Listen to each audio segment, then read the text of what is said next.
លោកគ្រូសុំរបៀបអុជធូបគ្រូបាជាយជំនាញប្រភូមិខ្លាំងទ្វារនិងរៀនទេវតានៅក្នុងវីដេអូនេះចំពោះកូនចៅសិស្សគុណប្រុសស្រីដែលចង់ដឹងអំពីក្បួនអុជធូប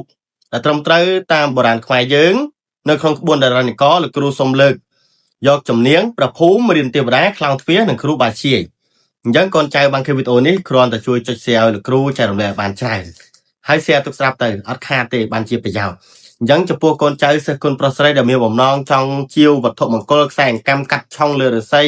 ត្បូងពលឺក្រោមការបញ្ចុះ108ថ្ងៃនៅសល់តិចណាស់សម្រាប់ជាវដល់10ខ្សែទេកូនចៅដែលចង់ជាវអាចតាក់ទងជាវតាមលេខទូរស័ព្ទ Telegram 031622310ឬក៏ឆាតចូលមក TikTok សួរពីតម្លៃឬឆាតចូល20សួរពីតម្លៃនៅសល់តិចណាស់សម្រាប់ជាវបើអស់វគ្គនេះហើយល្បាក់ខ្ទង់ខែ11 12ទើបមានចូលមកមួយសាទៀតអញ្ចឹងកូនចៅសិស្សគុណប្រុសស្រីណាស្ដាប់ក្បួនអុជធូបជំនាញចំពោះបរោះអ្នកកាន់ជើងធូបនៅក្នុងផ្ទះគឺ7សរសៃតំណាងឲ្យញាតិកាទាំង7សន្តានអញ្ចឹងបរោះគឺអុជ7សរសៃចំពោះជំនាញផ្ទះណារីឯស្ត្រីគឺអុជ5សរសៃតំណាងឲ្យព្រះ5ព្រះអង្គ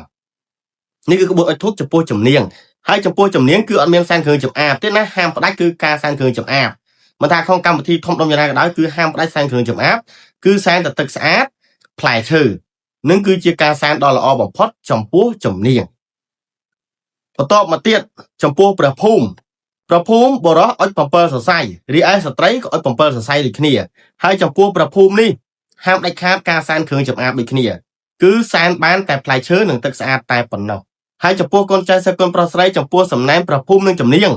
បើអាចទេសែនផ្លែតង្កែឬក៏ផ្លែមៀនជាមួយនឹងផ្កាម្លិះទឹកស្អាតមួយកែវឬក៏ផ្លែប៉ោមផ្លែក្រូចផ្លែឈើទាំង3មុខមួយណាក៏បានដែរចំពោះអ្នករកស៊ីក្តីអ្នកមិនរកស៊ីក្តីសែនទៅគឺល្អការសែននៅសំណែននេះគឺបន្ថែមភាពត្រជាក់ត្រជុំបន្ថែមស្នេហ៍សម្លេង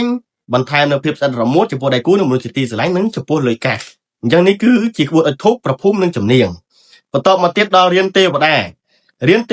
បរោះអុជ4សរសៃស្ត្រីក៏អុជ4សរសៃដូចគ្នាតំណាងឲ្យទេវតាធំរក្សាទិសធំទាំង4អញ្ចឹងចំពោះរៀនទេវតាស្ត្រីក៏អុជ4បរោះក៏អុជ4ដូចគ្នារីឯខ្លោងទ្វារផ្ទះ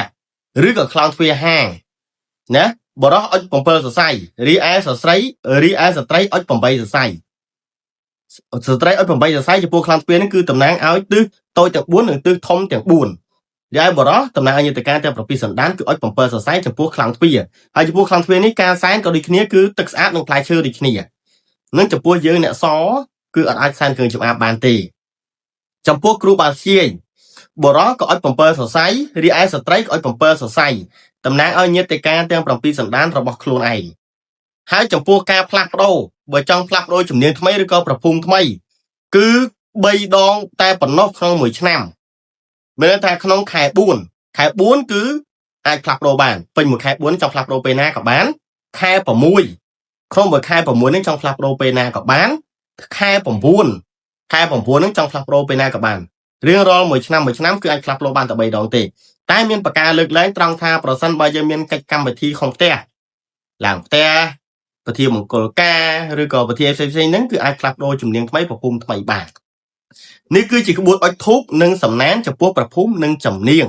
កូនចៅសិស្សគុណប្រុសស្រីអាច share ទុកស្រាប់បានជាប្រយោជន៍ហើយចំពោះកូនចៅសិស្សគុណប្រុសស្រីមានបំណងចង់ចូលរួមប្រាក់ 15000 រៀលទិញសម្ភារៈផ្ទាល់ប្រគេនដល់ព្រះសង្ឃប្រើប្រាស់ក្នុងប្រវត្តិសាស្ត្រ3ខែតាមព្រៃភ្នំជនបទជាមួយលោកគ្រូនេះគឺមួយគូ 15000 រៀលបើជាងផ្ទាល់អាចតាក់ទងចូលរួមប្រាក់តាមលេខទូរស័ព្ទ Telegram 031622310ឬឆាតចូលមកហន TikTok សុំ QR code ចូលប្រាក់ឬឆាតចូល20សុំ QR code ចូលប្រាក់នេះគឺជាក្បួនអុជធូបជំនាញព្រះភូមិរៀនទេវតាខ្លោងទ្វារនិងគ្រូបាជាយព្រមទាំងសំណែនជាចុងក្រោយគ្រូសូមជម្រាបលា